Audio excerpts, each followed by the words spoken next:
tokony hiatra manomboka amin'ity volana May ity ny fampiakarana ny karama farany ambany ho 10,000 sy 2 hetsy ariary.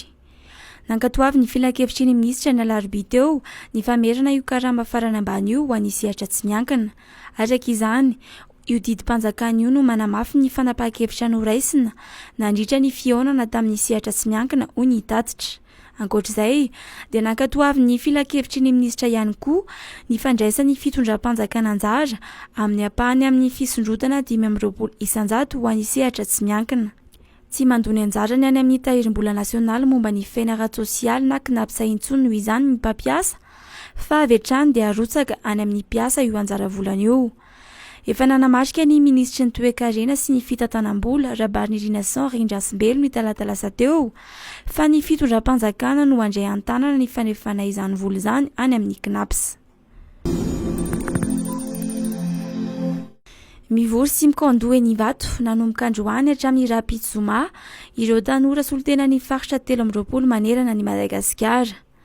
Etsika manokana ahafahany tanora miresaka ny tontolon'ny asa any amin'ny faritra misy azy ireo tsirairay avy, mandinika momba ny fampananana asa ary koa maneho sy mizara ny hevitr'izy ireo ny mety ho fampandrosoana ny tanora.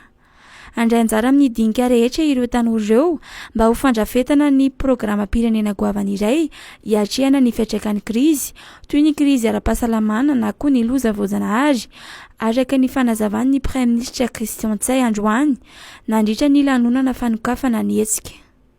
Ny ministeran'ny asa miaraka tamin'ireo mpiara-miombonantoka toy ny vondrona iraisam-pirenena momba ny asa na OIT no mikarakara ity fikaonan-doha ny tanora ity.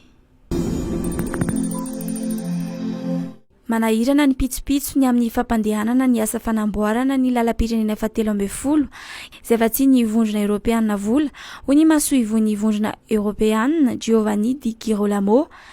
Tsy misy fandraisany amin'ny resaka politika kosa nefa ny fanombohana ny tetikasa ho ny nambarany.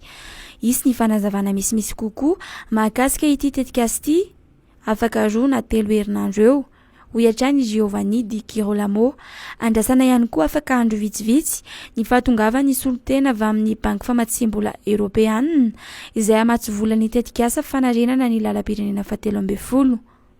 Ifantoka manokana amin'ny resaka angovo sy ny famatsiana rano fisotro madio izy ireo, saingy anisany ho resana ihany koa ny